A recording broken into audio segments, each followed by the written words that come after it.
Muli magandang gabi po sa ating lahat at tayo po ay mag-share po ng daily devotion.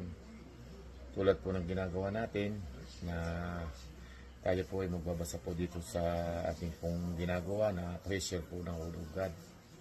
Ang aking pong share dito po sa chapter 13 ng Numbers at sinasabi nga po dito sa talatang ito, nagsugo ng 12 espiya sa Kanaan.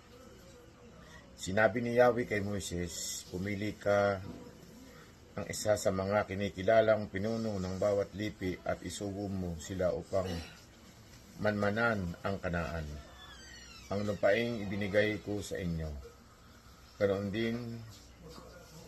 Ganoon nga ang ginawa ni Moises, kaya't mula sa ilang ng paran, sinugo niya ang mga sumusunod na pinuno upang magmanman. Lipi, Ruben, Simeon, Juda, Isakar, Ephraim, Benjamin, Sibulon, Manases, Dan, Aser, Neptali, Gad po yung mga pinuno. Samua na anak ni Saur, Sapat na anak ni Huri, Kalib na anak ni Dijiponi, Igal na anak ni Jose, Isayas na anak ni Nun, Palti na anak ni Rapu, Gadil na anak ni Sodi, Gadi na anak ni Susi, Amiel na anak ni Gimali, Sitor na anak ni Mikael, Nahabi na anak ni Bapsi, Yuwil na anak ni Maki. Purihin po ang Panginoon sa pagkabasa po ng banal na salita. Ang akin pong ditong verses ewan tabay po, pero dahil nga po dito ay pinakilala po yung mga pinuno, kaya diniritso ko na po hanggang doon po sa chapter 15. So, purihin po ang Panginoon muli sa maghapon na binigyan tayo ng katatagan at sa napagtagumpayan natin ng isang linggo, yung ating pagtatrabaho.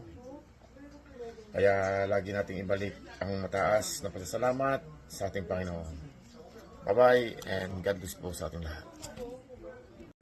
Magandang gabi po sa ating lahat at muli po tayo ay mag-share sa ating devotion sa number chapter 13 verse 6 to 9. Sa lipi ni Juda ay si Sileb na anak ni Jipon. Sa lipi ni Isakar ay si Igal na anak ni Jose. Sa lipi ni Ephraim ay si Oses na anak ni Nun. Sa lipi ni Benjamin ay si Palti na anak ni Rapu. Amen. Magandang umaga po sa inyong lahat. Ang babasahin ko po ngayon, number chapter 13, verse 10 to 13. Si lipi ni Sabulon ay si Gadel na anak ni Sodi. Sa lipi ni Jose, sa makatuwid bagay sa lipi ni Manasis ay si Gadi na anak ni Sosi. Sa lipi ni Dan ay si Amiel na anak ni Gimali. Sa lipi ni Aser ay si Sitor na anak ni Michael. Amen. Isa naman pong mapagpalang gabi po sa ating lahat. Ang ibabahagi ko po ngayon ay makita sa Numbers chapter 13 verses 14 to 17. Ito po ay para sa Venaflor family, kanila sis Hasmen. Ito po ang nakasulat. From the tribe of Naphtali, Nabi son of Bupsi. From the tribe of Gad, Jewel son of Maki. These are the names of the men Moses sent to explore the land. Moses gave Hosea son of Nun the name Joshua. When Moses sent them to explore Canaan, he said, "Go up through the Negev and on into the hill country." Yun lang po. Maraming salamat. God bless. Gandang gabi po sa ating lahat. Ang ibabahagi ko po ay makikita sa Bilang chapter 13 verses 18 to 21. Ito po ang nakasulat. Kung tingnan ninyo kung ang itsura ng lupain at kung malakas ba o mahina ang mga tao roon at kung marami sila o kaunti lang. Tingnan ninyo kung anong klase ng lupain ang kanilang tinitirhan, kung mabuti o hindi. Tingnan ninyo ang kanilang bayan kung mapalibutan ng pader o hindi. Tingnan din ninyo kung masagan ang lupa o hindi at kung may mga puno o wala. At pagsikapan niyo makapagdala ng prutas sa inyong pagbalik panahon ng paghinog ng ubas. Kaya naglalakad sila at tinanaw nilang lupain mula sa ilang zin hanggang sa Rehob, malapit sa Libo Hamat. Yung lang po. Maraming salamat. Gandang gabi po. Ang babasahin ko po ngayon ay Numbers chapter 13 verses 22 to 25. They went off through the Negev and came to Hebron, where Ahiman, Sheshai, and Talmai, the descendants of Anak, lived. Hebron had been built 7 years before Zoan in Egypt.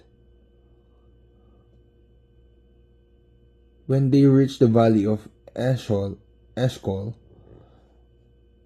they cut off a branch bearing a single cluster of grapes. 2 of them carried it on a pole between them, along with some pomegranates and figs. That place was called the Valley of Eshcol because of the cluster of grapes the Israelites cut off there. At the end of the 40 days, they returned from exploring the land. Gandang gabi po sa ating lahat. Ang ibabahagi ko po ngayon ay makikita sa Bilang Kapitulo 13, versikulo 26 hanggang 29. Ito po ay para kay Marcos Olivera o Mark. Ito po ang nakasulat. Kina Moises, Aaron at sa buong mamamayan ng Israel sa Kadesh, doon sa disyerto ng Paran, sinabi nila buong kapulungan ang kanilang nakita at pinakita nila ang kanilang dalang mga prutas. Sinabi nila kay Moises, pumunta kami sa lugar na pinapuntahan mo sa amin. Maganda at masaganang lupain iyon. Sa katunayan, ito ang mga prutas. Pero makapangyarihan ang mga taong nakataroon at malaki ang kanilang mga lungsod at napalibutan ng mga pader. Nakita pa namin ang mga angkan ni Anak. Nakatira ang mga Amalekita sa Negev, ang mga Hitiyo, Hebusiyo at mga Amoriyo sa kabundukan, at ang mga Kananeo naman ay nakatira malapit sa dagat at sa tabi ng ilog Jordan. Yun lang po. Maraming salamat. God bless. Magandang pagpapalang gabi po sa ating lahat. Ang aking pong babasahin ay matatagpuan sa Bilang, chapter 13, verses 30 to 33. Sabi po rito, sabalit pinatahimik ni Caleb ang mga taong bayan na nagrereklamo na noong kay Moises. Sinabi ni Caleb, hindi tayo dapat mag-aksaya ng panahon. Lubusin na natin sila. Lusubin na natin sila, sapagkat kaya natin silang gapiin. Ngunit sumagot ang isang espiyang kasama niya, hindi natin sila kaya sapagkat mas malakas sila kaysa atin.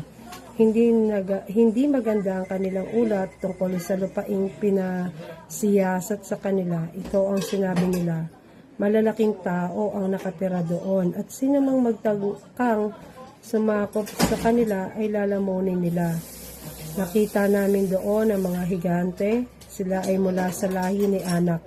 Mga tipaklong lamang kami kung iyahambing sa kanila. Purihin ang Diyos sa pagkabasa ng kanyang mga salita.